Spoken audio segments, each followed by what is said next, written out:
Or like Seattle, the tickets only like $150 if you buy them ahead of time. There's a lot of places that, like New York, it's expensive to go there. Sometimes dude, the you're tickets so are like fucking $500. Latina, dude. She knows all the fucking deals and where to get them.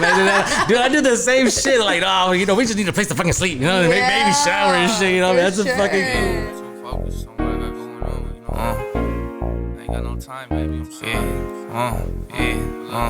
I ain't never had a silver spoon. Granny house on the couch in the living room. If you living what you rapping, and I'm feeling. Welcome to episode number 2 of season number 2 of the Forever Up podcast. I'm the host J9. Today's special guest, an honor and a pleasure, the first female on the podcast, and y'all super excited and a big fan of this person here. Let's give it up for Reverie.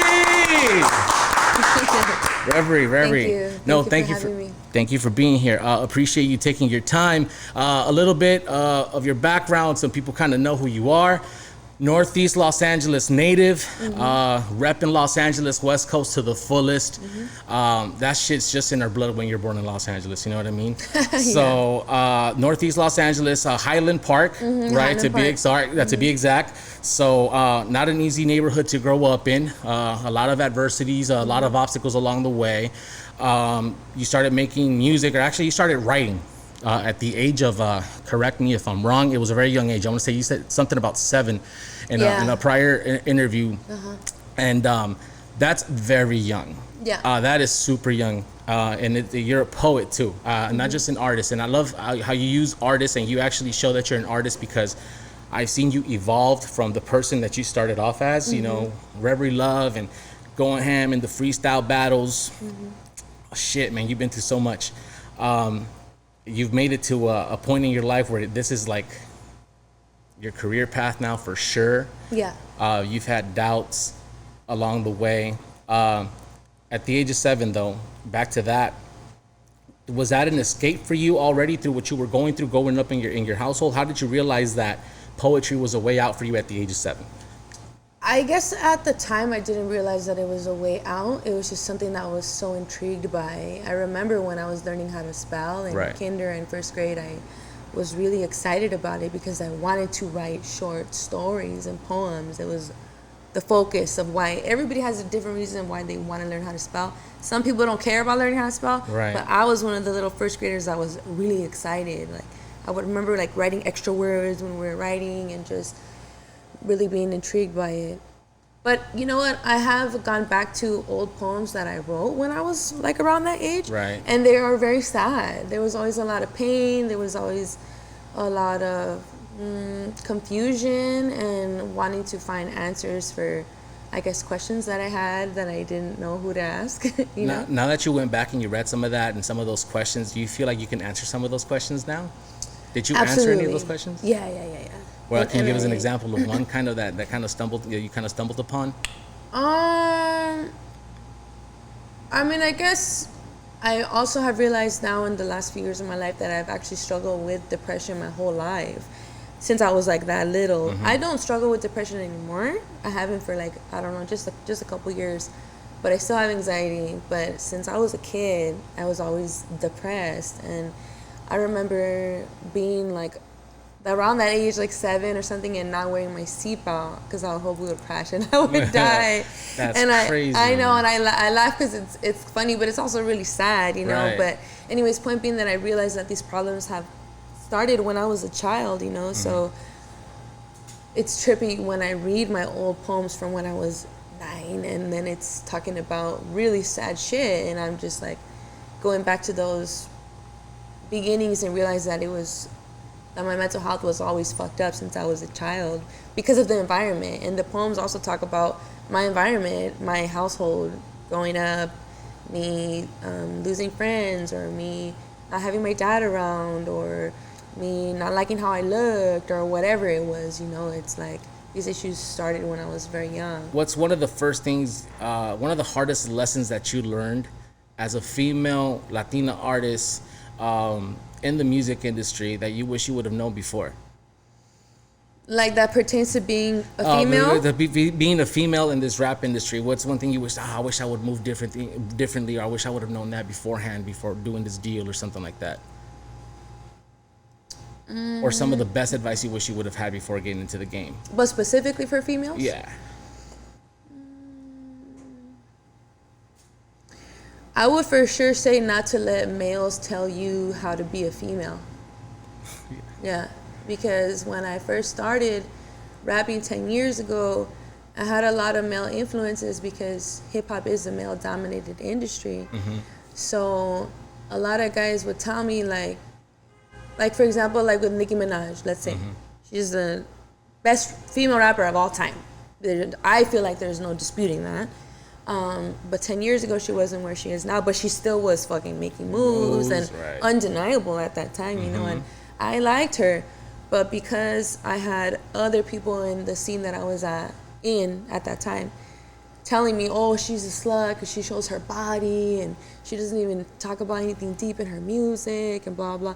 Because I was so young, that did influence me, and I did pretend like I didn't like Nicki Minaj, you know, because of what guys were saying, talking shit about her, you know. And now, 10 years later, you know, I see her, and I feel like if you're a female rapper, there's no way you can't look up to Nicki Minaj. Like, she is the god of us, you know. She's been through so much. She's achieved so much. Yeah, exactly. And so, also, all of those people that I used to look up to 10 years ago that talk shit about Nicki Minaj, they're all in the same place that they were 10 years ago, you know. And so it's just very interesting, you know. I feel like women, we really need to, at least in the rap game, because it's really different when you're a woman that has a regular job. You're like a nurse, or you work at a restaurant. Okay, they have different standards of living and presenting themselves, you know. But if you're a woman in the entertainment industry, like, you need to understand that you're not an RN. You're not a person working at a restaurant. Like, you're gonna need to market yourself. You're gonna need to show your body. You're gonna need to be loud. You're gonna need to take up space. Like, these are things that you're gonna need to do, or you're not gonna make it. At least not in the rap game, you know. And so these are things that I feel like a man's perspective in the underground scene wouldn't necessarily apply to a woman, you know. Right. Like, that's definitely something that I would say, like, pertaining specifically to being a female. Yeah. Man, because I see a lot. You're right about a lot of guys saying, "Oh, I think she should do this." That doesn't seem like it's very womanly or very. I'm like, I get it. You know, I have my girl, I have my son and stuff, so I see things a little differently now. You know, back in the day, it was all, you know, bitches and hoes and shit, you know, whatever. Yeah. But you see things differently now, and you look at how people how guys dominate shit in the game. What do you think is a key component to maybe changing that for females in this industry, to maybe having a woman in position of power to kind of make those decisions, executive decisions that these guys make?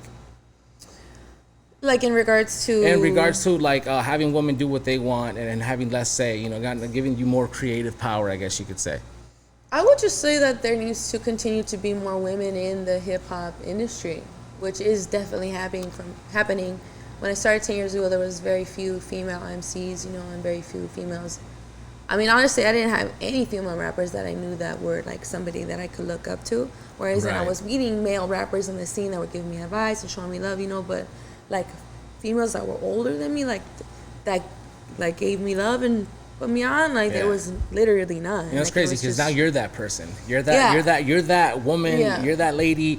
You're that girl now that's setting the tone, that's setting a pace, that's creating a lane and kind of setting a blueprint for a lot of these independent women, rappers or women in the music industry, and just women in general, man. Because not only do you do music, you also have your brand Satori Mob. We'll get into that a little bit later. We're gonna talk about how you package all that shit independent.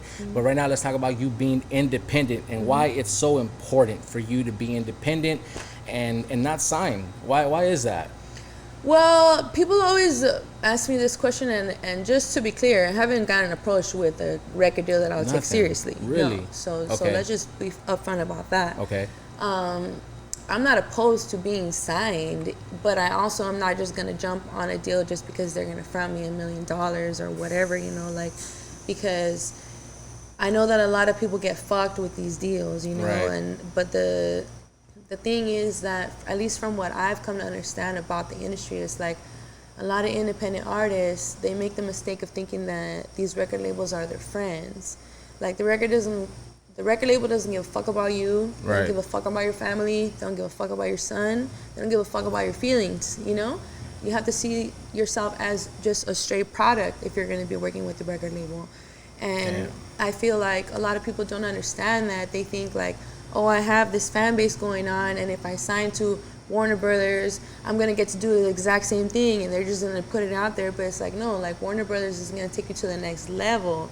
So you're gonna have to listen to Warner Brothers when they tell you not to wear blue, and they tell you to hop on this beat and be on a feature with this person. And if you don't want to do that, they're gonna shelve you. Oh yeah. And then you're gonna go and you're gonna talk shit about Warner Brothers to everybody because you wanted us to act like you're an independent artist when you're now on a record label and you're nothing but a product. So the thing is that I think most people don't really understand that, or even if they do, when they start doing it, they don't really like it, you know. And then they have this horrible experience with major labels. Also, I know you wouldn't like that shit, right? I mean, it would depend. If it made sense for me, I definitely would, because I don't have $1 million to invest right now, you know. And I feel like the things that I could do with that, if it made sense with all of the royalties and the masters and all that shit, it would be great. The thing about me is that because I've been independent for 10 years, I know how to make $1,000 out of $100, you know, and a lot of rappers cannot do that. A lot of rappers, all they know how to do is get in the studio and make a song and then dress cool and have their views on Spotify, and their views on YouTube and their likes on Instagram. But if you check their bank account, they have absolutely nothing to show for it. Right. They don't have any assets. They don't have any investments. They don't have any properties. They don't have any staff. They don't have any shows outside of LA. They just have like their one chain that they got paid $5,000 one time, it's and a then nice they chain, blew it though. on the chain. It's a nice chain, though. It's a nice chain, you know. But it's like, what is really your point in the rap industry? What are you doing? A lot of people, they have their gold chain and they have their views on YouTube, but they're fucking broke, you know. And I could see who's who. It's very obvious to see who's who and who's doing what. The fans will have a very different perception because they believe whatever we say, you know what I mean? But as being somebody that's doing the rap game, like I could see who's doing what, you know. And anyways, point being that if I was to sign with a record label, I wouldn't blow $1 million on bullshit. I would make fucking $10 million out of that $1 million. You know what I mean? Like, you should it wouldn't flip that. Yeah, it wouldn't. So it's not. I'm not one of those artists that only knows how to make music. Like, I've proven to everybody I'm an entrepreneur. I've made a shitload of money over my career. I've been to 22 countries. I've been in most of the states in America. I have my staff. I've had a staff for years. I pay all my bills with my music, with everything I'm doing, and I just feel like so anyways, point being that I wouldn't completely be opposed to signing with the record label if they could do things that for me that I'm not already doing, and if I wasn't gonna get fucked in the deal, you know? Right. Because for me, like, if I were to sign to a major label, it would be cool because, like I said, they'll give me the money that I don't have to invest in myself, fucking $1 million or more, or whatever, and then I can be with them for a few years, give them fucking 3 albums or whatever it is. But then by the time I get out of this record deal in 3-5 years, I'm gonna have this huge, bigger ass platform. Hell yeah. You know, and then I can go back to being independent. And like I said, I don't need people's fucking money because I know how to make money for my fans, you know? So yeah, you see the bigger picture out of things. Yeah. And when did you really see the bigger picture? Because you say you've been to 22 countries. I know Bulgaria being one of your favorite.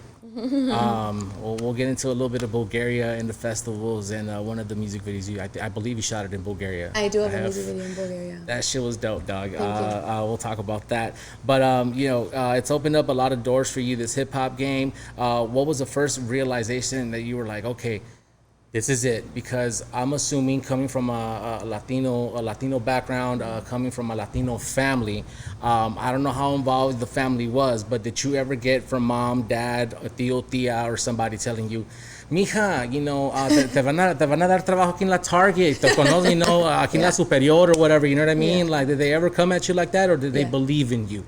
It was for sure a bit of both.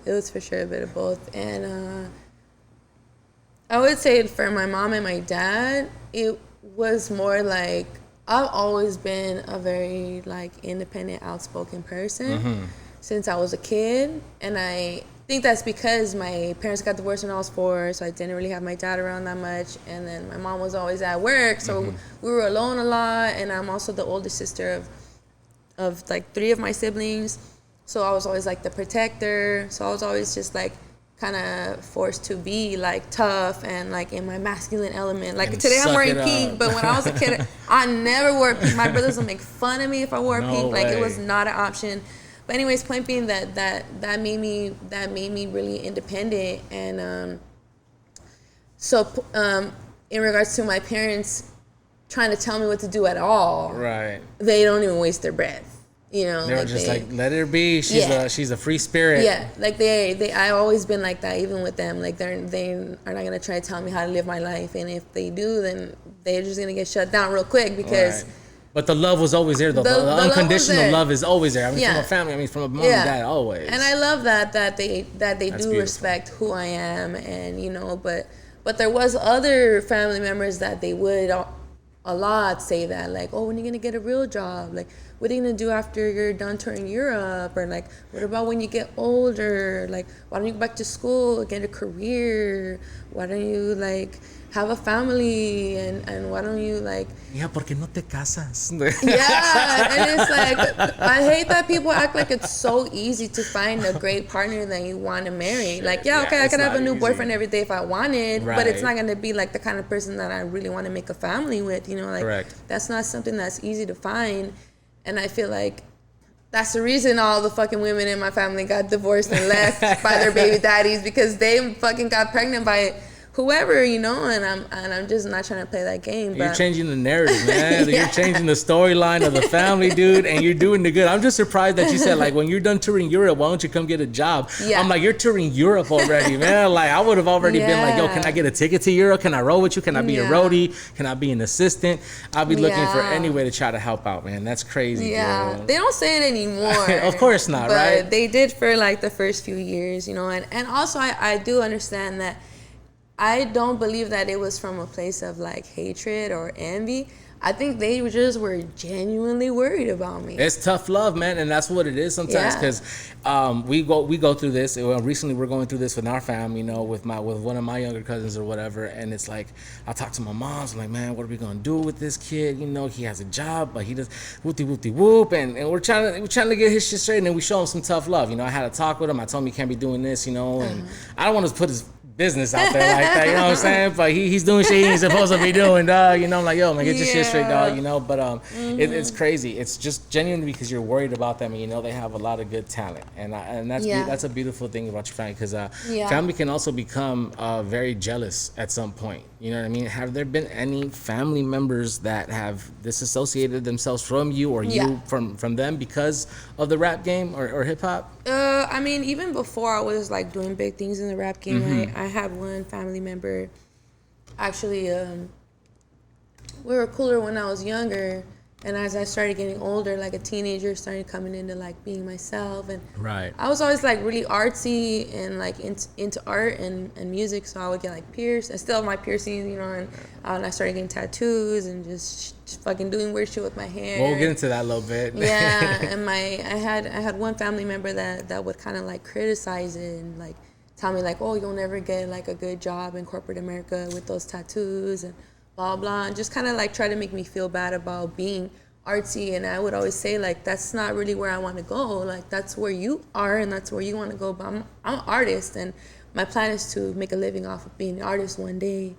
And a few years later, but it would hurt my feelings because I definitely like looked up to her growing up, you know, but she ended up reaching out to me and apologizing to me, and she said, you know what, to be honest, like, you're very intimidating, especially now that you're older. And I just realized like I was a little bit intimidated and envious of your confidence, and I just want to say I'm sorry, and it was about me, and it was never about you. And I think you're a dope, and it's cool you have piercings and tattoos and you don't do what everybody tells you to do. And so that was cool. We came to like a reconciliation, you know. That's dope, because that's just not easy with Latino, man. We won't talk for 40 fucking years, dude. Yeah. And that's it, dog. Like, stop it. You don't even know why you're mad anymore. You know, like, why? I guess, you know, because fuck that bitch, dog. That's why. Like, I was blessed. I was blessed that she did beautiful. That. But even like my own godmother doesn't talk to me. My own godfather doesn't talk to me. Like, both my Nina and my Nino, they don't like me. They don't fuck with me.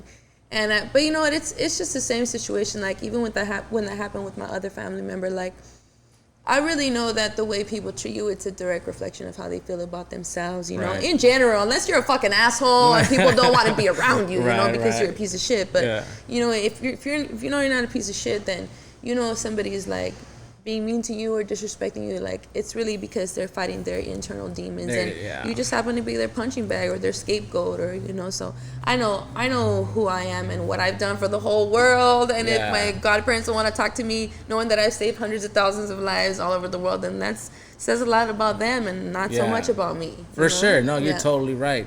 I was gonna ask you something, but I lost my train of thought because it was pertaining to you talking about your godmother and your family and whatnot.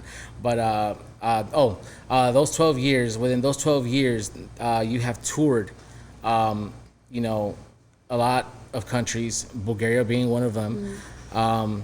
Let's say 13 years now, right? 9 years. 9 years. 9 years I've been going out of the United States. 9 years. But in these 13 years, though, can we say now it's 13 years, 13 albums? Yeah.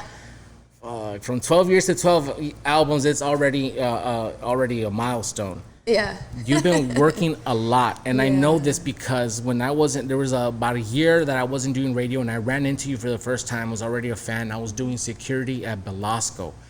And I mean, you were at the Belasco in downtown LA. It was a lot. I think it's like on Hill Street and shit. It's on Hill Street, and it's like a big place. It's a big place. There's like an auditorium. There's an upstairs, a downstairs, all kinds of shit. Some fucking event going on, and I was already, you know, on your shit. I was already following you up on your music and whatnot. And I remember one of the securities were trying to kind of give you a hard time and shit, like, hey. And I'm all like, I remember, and I walked up. You probably don't remember this shit, but I walked up, and I'm like, hey, man, she's cool. Hey, Reverie, anything you need, let me know. I'm right here and shit. Let me know. Okay. And they let you right through and shit. You were trying to get through, and like, I don't think you had anything to kind of get through where they were going to pat you down and shit. And I'm like, yeah, she's straight, man. She's like, anything you need, let me know and shit. Thank you. So, no, it's cool. Yeah, no, it's cool. There's nothing and shit. I knew I liked you, though. There was something about you, man. I knew I remember you. Does that shit ever happen, man? In this industry, that shit happens a lot. Like, when was the last time? It's probably common, but when was the last time you ran into somebody, or you were in a group of, with a group of people in a building, and you had to pretend you remember them from somewhere? And shit. Oh yeah. Oh my god, all the time. I don't even want to talk about it. Then people are gonna know when I don't remember them. Let's not even get into that, because that'll hurt relationships, man. And I feel bad sometimes. Like the other day, I was at this like interview. Right. And then this guy's like, oh, I'm so-and-so. I said, oh, nice to meet you. He's like, yeah, I met you like 4 or 5 times with so-and-so and so-and-so. I'm like, oh, fuck, I'm so sorry. It happens. It's happened before. Yeah, but I tell people, like, you have to understand, I've been to 22 countries, okay? I tour. I'm back to touring again. Okay. So I'm gone like a quarter of the year, or even a third of the year, okay? And so I'm meeting fucking hundreds of people. Like, people, most people, they just go to their job and they have their same coworkers every day. Maybe they'll meet a couple people at the bar once a month, you know? But for me, I'm meeting so many people constantly. And it's on a daily basis. Like, today, this is the first time you met, you know what I mean? And I'm sure that you're going to meet someone else for the first time today, probably, you know what I mean? Yeah. That's insane. Yeah, so I forget people's faces, you know, and but I'm your number one fan, though, Rev. I'm your number one. You gotta know who I am. I'm like, where's your tattoo? Okay, if you had a tattoo, I'll remember you for sure. A tattoo? The tattoo speak to you? Yeah, I mean, like a tattoo of me or my lyrics. Because I for sure remember those people. Like, those people are. Like, is it hard to remember your lyrics, man? You've been writing for 13 years. And it's not to say that it's a year every album, but it's just accumulated to 13 albums within those 13. Was there a year you just kind of dropped 2, or? Damn, man, that's crazy. It was several years where I dropped 2. I think it was like 3 years that I dropped 2. I wanted to get behind the meaning. Satori Mob. ¿Qué significa? What does that mean? And how's that going for you? Because I know you started it a few years ago. Yeah, so my brand Satori Mob, it's been around now for 5 years, and it's an international clothing brand. We ship all over the world to all kinds of countries. We're in all the continents except for Antarctica. Except for Antarctica. That's if you're watching, crazy. Hit us up. We'll send you a care package on the house, because I'm just trying to be in every continent. You might want to send sweaters. Global warming and shit's happening. Yeah, you know what I mean? Hell yeah. We got hoodies and beanies. Don't worry, you know. I'll lace you up. But I started making clothes about 10 years ago, and in about 2015, I realized that I wanted to make like an actual brand instead of just, before everything just said Reverie, and I was just like, kind of getting bored of it, you know. And I know that it's important to give merch that says Reverie, but I just wanted to make a brand, and I just thought that it could open different doors for me. So I had made a couple other different brand concepts.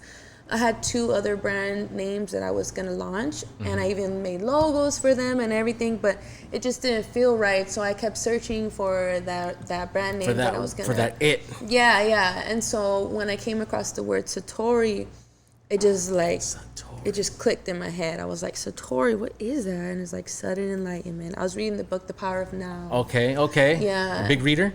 I'm a big reader. Yeah, I read a bit. Is that something that has evolved? Is that something that just recently started, or when did you kind of get into that? Well, Into reading, please. I was just like a light reader as a young adult. But I would say probably just within the last 5 years or so, I started reading more. Yeah, and I don't read like a book every week. And honestly, I have like a lot of trouble concentrating and like staying on one task. Audiobooks. No, what I do is I'm reading like 5 different books at the same time. So I just read a book and then I couldn't. Yeah, and then I get like bored a little bit after like 40 pages, and then I take the next one, then I start that one, and then I do the other one, and then I'm already 120 pages into this one, and I'll pick this one back up again in a few months. So I read a bunch of different books. Are you a person that needs to constantly stay busy and kind of focus on different tasks to kind of finish your task, or are you a very just one task kind of person? No, I wish. No, I'm all over the place. Is that what the kind of is that what it looks like when you're in the studio making music? Give us a picture of that. No, that's different. The studio making music is really, in the studio I'm like on a one task thing, like, but this is the thing, like I tell people now, like 10 years ago when I started making music, it was just because I like making music and it wasn't paying all my bills yet, and I didn't have a staff, I didn't have costs that I had to cover that were bigger like they are now, and there was just a lot more liberty. 10 years ago I was making music in my grandma's basement with my brother Loudon. We had like this little workspace in my grandma's basement. It was terrible. It was like cockroaches and mice, and it was bad, yeah. And but it would just be like if I was feeling an intense emotion, whether it was like angry or sad or heartbroken, whatever, I would tell my brother like, hey, can you leave because I want to write a song right now. And then he'll just go upstairs because he lived there at the time. And then I'll be writing for like an hour or 2, and then I'll call him like, hey, come down here, I'm ready to record it. And then he'll just record me like right there and then, like the same fucking moments that I was feeling. Vámonos, Rezo, let's just get it. Yeah, and it was really cool. And my music's always been like really therapeutic for me. So that was really cool to have that release like on hand like that, But now at this point in my career, I'm so fucking busy that I have to schedule a studio session like at least a week in advance, and I don't get to make music all the time like how I used to, and like I said, it was always a form of therapy, so I haven't been really like going to therapy for the past like I don't know how many years it's been now. Like when you say go to therapy, like an actual therapist, no, or I mean like writing in the studio. In the studio, one of those good things is you traveling the world, man. I want to get back to you in Bulgaria. Was Bulgaria the first country that reached out to you to perform in Europe? No. What was the first country? ¿Te acuerdas? Do you remember? Yeah, the first countries that I ever went to, it was Germany, France, and Switzerland. All I know is Danke.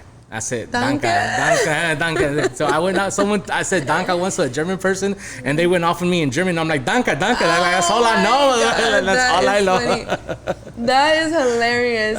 That's dope, though. That's an important one. That's a very important. It's a thank you, right? That's thank you. Yes. Well, it's like thanks. Thanks. When you from Germany reached out, what did they reach out for? Like, was it a festival? Was it a small concert? What was it? It was definitely not a festival. Okay. And I want to say that now I'm getting booked to do more European festivals, which is fucking dope. But I had to put in 9 years of work going over there to be getting booked for more festivals out there, And so basically about 10 years ago, I was getting a lot of people online asking me when I was going to tour in Europe, and then I would say, one day. And I was like, I'm never going to go to Europe. How the fuck am I going to get to France, And then, did you even have a passport? Hell no. Fuck no. I didn't even know 5 countries in Europe. Like, geography was not my strong suit in school. But I basically reached out to this booking agent that Gavlin was working with, actually, because I saw Gavlin going over there.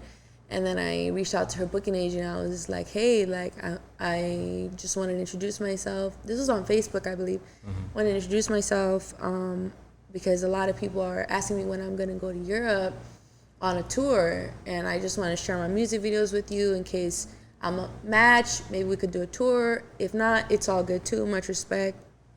And then to my surprise, she wrote back to me, Rita G Bookings. Her name is Rita G Bookings. I still work with her today. Shout out. Yeah. So she wrote back to me and she said, Reverie, what's up? Like, I know who you are.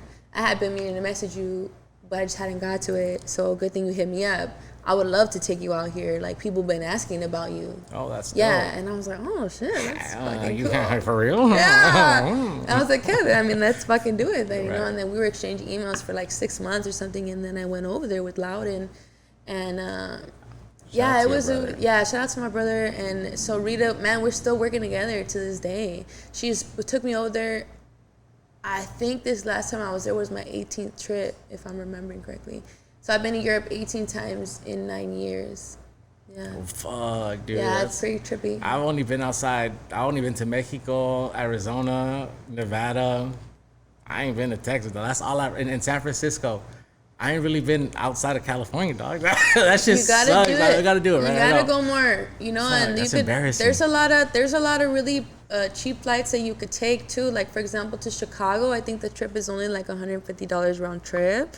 And then you could stay at a cheap Airbnb with your girl and your baby, you know, and or like Seattle, the tickets only like $150 if you buy them ahead of time. There's a lot of places that like New York, it's expensive to go there sometimes. Fuck, dude, the you're tickets so are like fucking $500. Latina, dude. She knows all the fucking deals and where to get them. Dude, I do the same shit. Like, oh, you know, we just need a place to fucking sleep, you know, baby shower and shit. You know, that's a fucking cool, man. Like you gotta travel. Like it's so educational. Yes, that's one thing I talked to my girl about. You know, our son being born and whatnot. So right now, literally, I'm in the process. I just today earlier I got off the phone with my dad.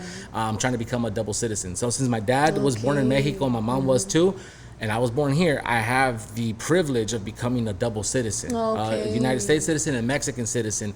You can own property without no problem in Mexico and shit like that. So it's a really, really cool thing. So I'm hoping for that. So that I can travel the world, you know what I mean? I'm trying to get that shit together for the family. So I think it's a very important thing. And what's one of the most important things you've learned from traveling to a different country? Like when you first went to Germany, and what was like the culture shock for you? What was like the thing that fucking made you know like, oh fuck, I'm not in LA and shit? I mean, everything. Honestly, like it's so different over there. But I would say the main differences is gonna be for sure the language. And then for sure, like the architecture. Those are like the most like, whoa, like you're like, oh shit, I'm not in America. Like this is crazy. Like I remember when I first started going out there, the first like few years or whatever, I didn't know any of the languages at all. You know, like I don't know, fucking German and French. You know, it's like, those are crazy different languages, and so it would just be a trip for me. Like I couldn't understand a lot of what was going on.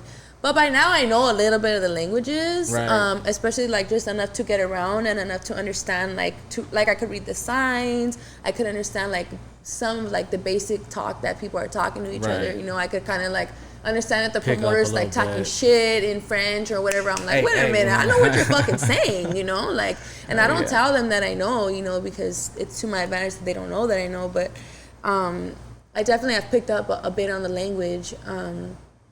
But it's trippy being over there. It's very different. You know, one thing that we were talking about, like the shitty food in our country. Oh, right, we were, yes. So in America, I'm gluten intolerant, and I'm also lactose intolerant now. So no milk, no bread. No bread, no dairy, no pasta, no flour tortillas. For people that are like that, what are some good substitutes? Like to there's bread. none. You're fine. Sorry. Straight up, there ain't shit I can do for you. Rice is the only option. Rice and corn tortillas. You know, but it's interesting though, because over there, like for example, I was just in Greece like 2 weeks ago. Yes. I was there for like almost a week or like 5 days or something like that. And I was eating cheese and drinking milk. All the yogurt, all the Greek yogurt and shit. Yeah, and having milkshakes, and I was even eating bread. I didn't get sick at all. That's crazy. Yeah. So it has to do with the ingredients. We were looking at baby formula a long time ago, and there's some of the stuff that we were able to bring because it was more organic. It was more expensive, but it was more organic, and it's a bunch of the stuff that a lot of the baby formula in the United States well, it doesn't have. In the United States, there's a bunch of like chemicals and stuff in the baby formula and all kinds of stuff, and people really don't know. They don't know how fucked up it is. Dog. It's disgusting. Like, it sucks because what do you do? We live here. You know what I mean? Yeah. And sometimes people don't have a budget to splurge on stuff that's like organic or really good for you, because sometimes it's a little bit more pricey than. Yeah, but I don't necessarily agree with that narrative. Really? I don't Okay. think that's a good narrative to push to the public. I don't think that's true at all. Like, the same people that will complain about not being able to buy organic and that organic is expensive, they always have fresh Nikes. They always go out to eat every weekend. Right, right. They always like have money for like frivolous things, but it's like on organic. Let's say like compare an organic apple. Right. Let's say it's 40 cents. No, let's say our GMO apple is like 40 cents. Right.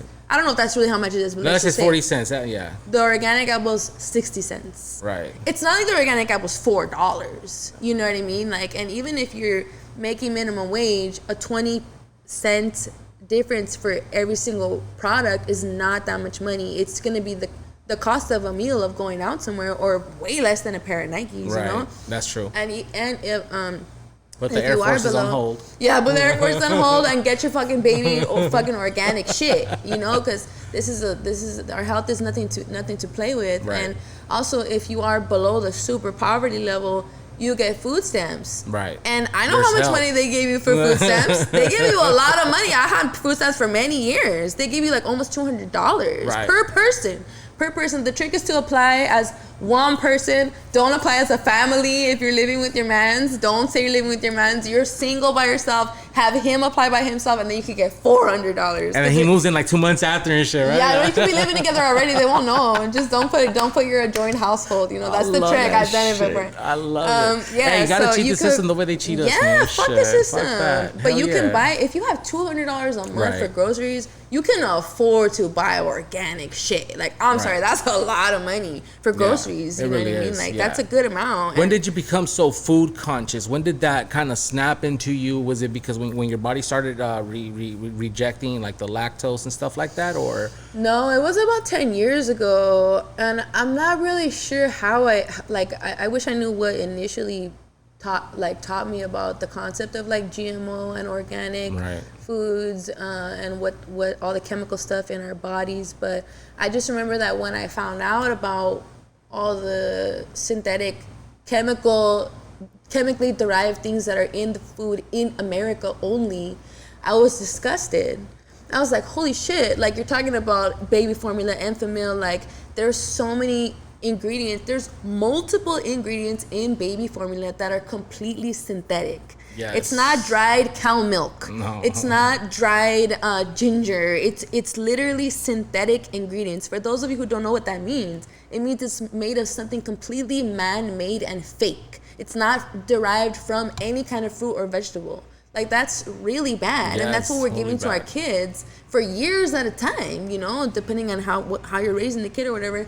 And there's all these synthetic colors. I was talking about the cereal boxes. Kids want cereal in the morning because Fruit Loops is essentially a bowl of sugar.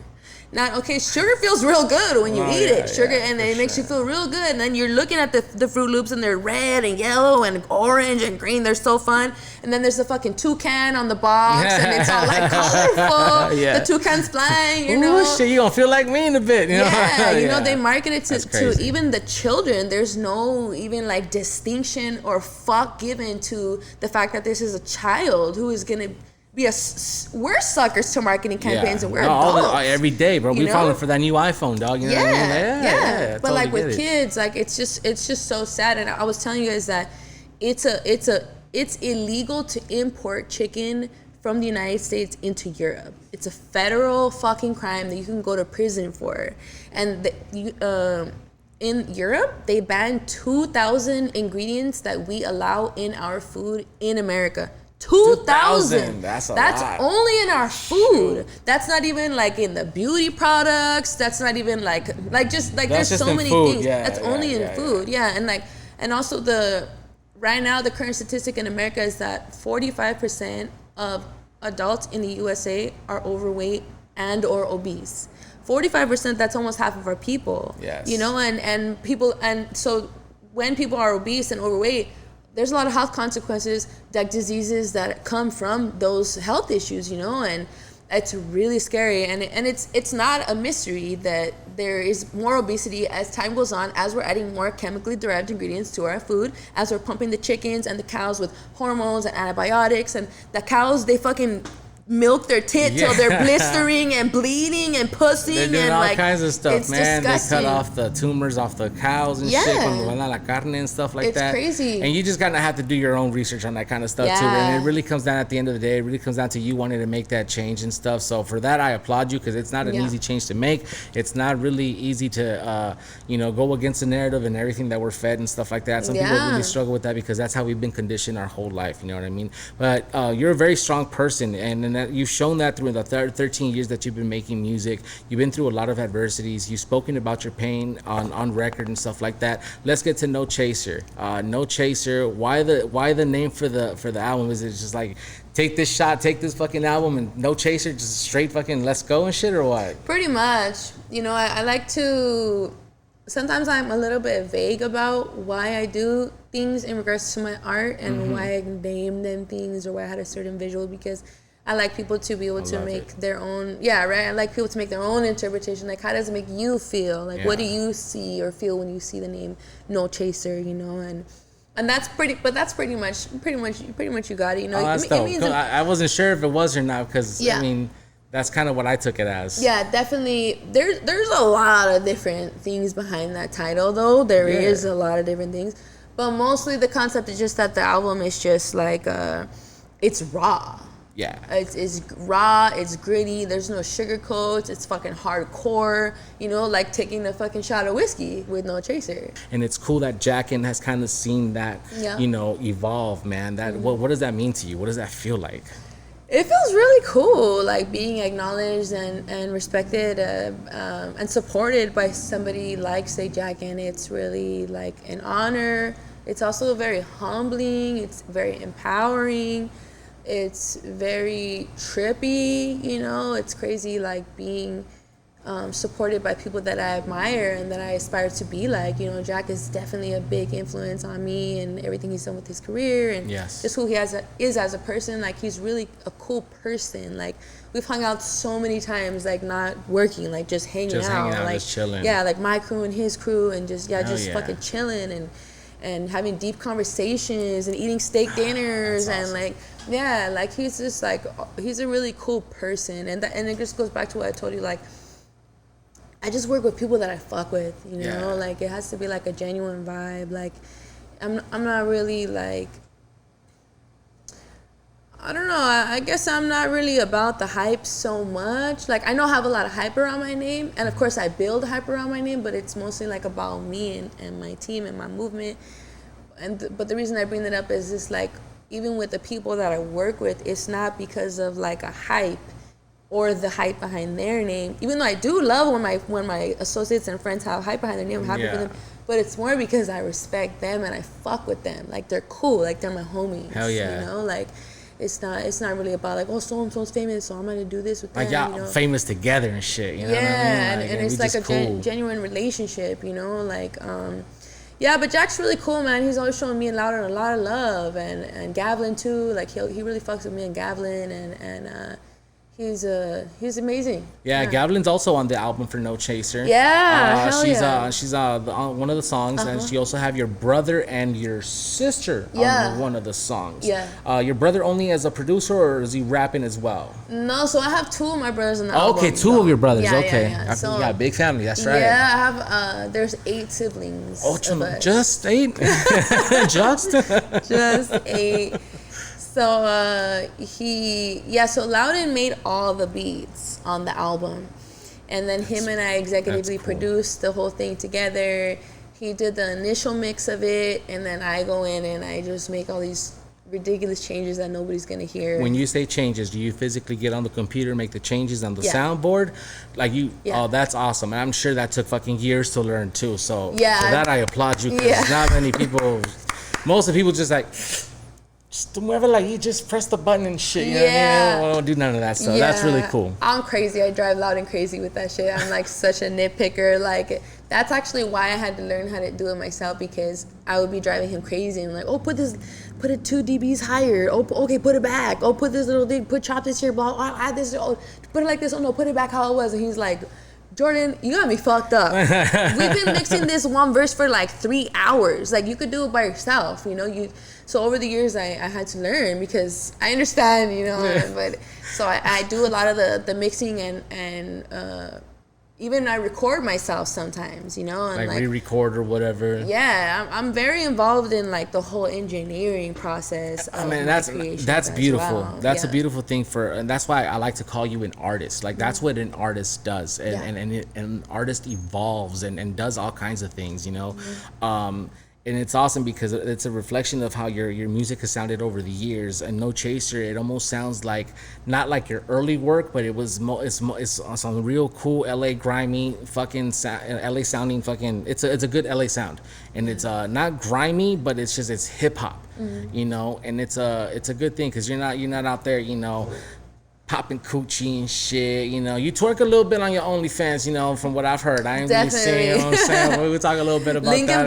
Link in bio. We'll make sure to put all that shit out there. Subscribe to my OnlyFans. It's free to lurk. It's free to lurk, they say. So we'll see. Social media platforms play a big role in making money. It's a good lane to have multiple streams of income. You know, you being independent and using the social platforms, how important is it to use certain channels or certain profiles, certain platforms to kind of promote your music in the social media world, like, you know, the Fool community or something like that, when they post your videos, or they do you have a relationship with them to kind of promote your stuff, or is it something that they just kind of take and they already promote because you're famous? It's a little bit of both. Sometimes I'll send them stuff and I'll be like, hey, I just did this, or sometimes they'll like take videos that they think are funny of me, you know, and they'll post them up, you know. And so shout out to the Food community and like you and Hard Food. Like I don't know if they're all the same. I don't know they all have food in it though. I don't know if they're all the same, but thank you guys for the love, and I appreciate it. It's funny, and I'm a fan of them. Yes, for sure. That's why I repost. They're fucking hilarious, you know. And I like how they're like the news. Like, it's so funny. It's so funny. I'm definitely a fan. Like, you're such a fool that I bet you right now if I told you, you're the type of person that looks at it closely, like, you'll get the reference and shit. You know that? Because you don't live to live, dog. You know what I mean? You don't live to live. Yeah, because you're a fucking parasite, okay? Oh, my God. It's my fault, huh? No. Yeah, it's your fault. Look at it closely. I appreciate all the love that people show me, you know, and I always like repost when they post me too, because I want to show love too. Yeah, you know, I know it's always good to be reciprocating the love. As far as like marketing with my releases, I put a lot of time and effort into that shit. Like me and my team strategizes the whole thing. Like, but specifically the most for this album, for the No Chaser album, like we had a whole rollout plan that's still going on right now. I don't know if you saw the series that I did when I was like on the run, and I was like on the run from the feds. Yeah, you were on the run from the feds. You were dropping like little bits and pieces of the project and shit, series. And then you were. I remember that shit, and I was like, "What the fuck is this?" Like, I was it's not like a movie or anything, but it was fucking. It was a series. Yeah. It was fucking great, and it was really enthralling. Yeah. So even that, like, I had, it was like I think there was like 7 parts to this series, and I had never done anything like that. But even just that, like getting people to watch this series leading up to, they didn't know what it was going to happen. They just knew something was going to happen at the end, because I didn't say it was a new album yet. But something was coming. Something was coming. And the buzz around that was just... Yeah. And then I also said like, oh, I'm on the run and you can get information here at this phone number, text for information. I actually saw this group of artists literally steal that idea, and now they're saying, we're on the run, text us at this number because we're gonna have something coming to you soon. Like, they stole the whole concept that me and my team came up with, which I knew was gonna happen. But I'm just saying that to say like that a lot of people are watching what I'm doing and copying what I'm doing, which is fine. I don't care. I have lots of ideas that you could learn from coming too. Don't worry. Take some notes. Yeah, take take some fucking notes. I'm not scared to share. Are you a believer in sharing is caring kind of thing? Like, I think it's a way to pay it forward in this industry, to kind of drop gems and shit and kind of, drop ideas, I guess you could say. I don't give a fuck. But I mean, to steal that shit, And then they don't even follow me. Oh, that's the worst. But that's when it's kind of annoying. Like when somebody's like stealing all my ideas and then like they don't even follow me. I'm like, okay. That's how much a follow means nowadays and shit too. You get what I'm saying? The follow means a lot, because when you followed me, you shot me the follow. I was like, that's important. Like, somebody important, dude. That was cool. Unless if you don't follow anybody and you just follow 3 people, okay, I understand, But if you're just like a regular person, like what the fuck, like. And if you're stealing all my ideas, but acting like you don't know who I am, that's gonna frustrate me. That's frustrating, and are you a person that will speak up in the room in front of somebody that you, if you encounter somebody like that, will you speak up and shit, be like, hey, you stole my ideas? Nah, I don't give a fuck about those people. Those people could suck my dick and they could copy me for the rest of my life. They'll always be trying to be me, but I'm gonna be me, you know. So that's fine. But anyway, so then we had that little series before. Then we dropped the pre-order link, and then it was 3 months before. Like I said, that's fucking basically unheard of. And then throughout these 3 months, I dropped a single almost every like other week leading up to the album, and it was like all the collaborations, and then some singles with just me. But anyways, I never seen somebody drop. I think I dropped like 8 singles before the album dropped. I've never seen anybody do that in my life. And it was a strategy that I came up with for several reasons that I wanted to experiment with, but I believed in my plan. And even some of my team was just like, no, that's not a good idea. I don't think that's gonna work because the XYZ. I was like, no, like it's gonna work. Trust me. Like I know I've been studying this shit. Like everything I do, it's very strategic. Even if I make it look like it's not, it's very strategic. It's not easy to make it look like that, by the way. Yeah, hard, exactly. Congrats. Thank you. But and that's another thing I've really learned. Like, I'm a very smart person, and so I'm really trying to teach myself to trust my gut more, because I can see things that other people can't see, especially because I study like all the statistics of what the numbers are saying on my social media. Now you can study all the statistics very easily, Check your insights. Yeah, check your insights. They're everywhere. Whether or not you want to use those insights is another thing, because sometimes I don't give a fuck about the insights and I just want to make art. Like my last album, sometimes I like to sing. It was just like a whole art piece. And that's the beautiful thing about being independent, that you can do whatever you want. A record label probably would have been like, I don't know, you should be singing, Rev. Let's keep it thug, huh? For sure. Let's keep a little thuggish, Yeah. That shit is crazy, man. Anyways, point being, there was just like a whole ass rollout plan before and after, and that's why like this album has taken me to another level in my career. Hell yeah! Let's hope it opens up more doors for you in Europe and stuff. Right before we end the interview, I'm gonna play a little game with you. It's nothing hard, but I'm pretty sure you're gonna fucking pass it, dude. You're so legit. It's just gonna be fun to do it though. Okay. But let's hope it opens up more doors for you. In LA, there's a lot of people that are trying to do what you're doing. A lot of people that are trying to pave the way and kind of start their own path. Are there any new artists that you're listening to in your car right now that you're bumping that you'd like to work with probably in the future? You know what? I'll give a shout out to Baby Franco. That's my homie, and we've been. I've known him for like 10 years. We got on tour together a few times, but I just really really like his new shit. That's dope. His new shit, like I've been bumping it on repeat. There's like so many. He's tapped into like this different style that I've never heard him do before, and I just think it really fits him. And I would say just check him out, Baby Franco. Yeah, You've worked with him before? I have. Yeah. Okay, yeah. Cool. Uh-huh. Is there anyone else you'd like to work with? New artists? That I like to work with that I haven't yet. No, I need to be put up more on like the younger generation. I have worked with a few new artists though, like Bella the Rapper's on my new album. Shout out to Bella the Rapper. Yeah. I also did a song with XB Valentine the other day. Okay. Yellow Hill and Swifty Blue. Oh, Yellow Hill's on the album as well for No Chaser. Yeah, Yellow Hill's on the album. Shout out to Yellow Hill. And they're not like that much younger than me, but they're like, I feel like on this next generation. No, for scene, sure. They're you know what I mean? Uh-huh. So I work with them as well. You ever heard of Speaks? You like to work with Speaks? Cool, dropped a few bars. I think he was on the Leakers a couple times. He dropped like a horchata line or bar and stuff. Really cool dude. I think he lives in Mexico. Okay. And then he kind of travels back and forth and whatnot. And speaking of Mexico, you were in Mexico recently. I saw on your social media you've been to Mexico. I don't.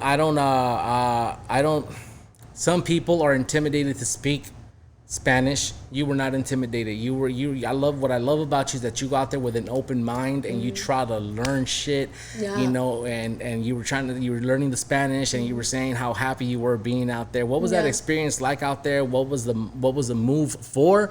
And are any good things coming with you and people from Mexico? Yeah, like me working in Mexico with the Mexican rappers it's been a great move for my career. That's dope.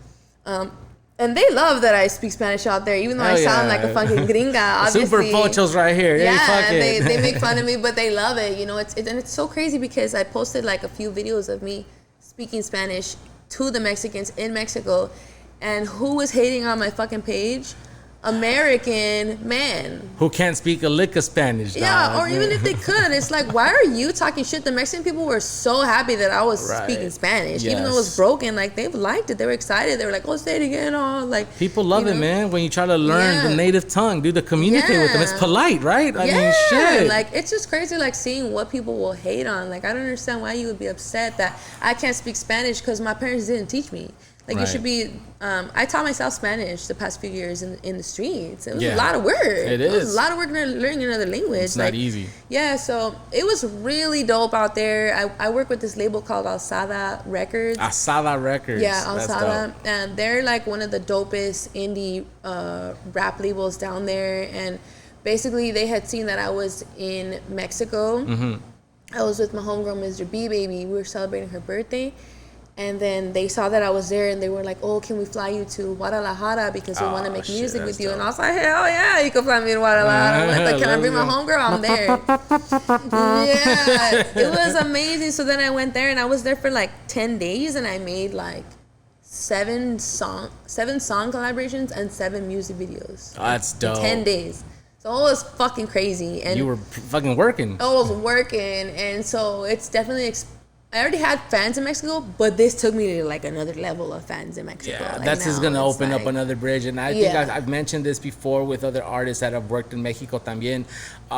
You know, I think it's cool to bridge that gap between two countries because they really fuck with us and we really fuck with them. This whole older generation that, because you were born here and you're not Mexican enough, you're not American enough, that shit's played out already, man. It's up to us to change the narrative and kind of, you know, have those good relationships with people that we know are just like us or then just like us as well. You know, they love music.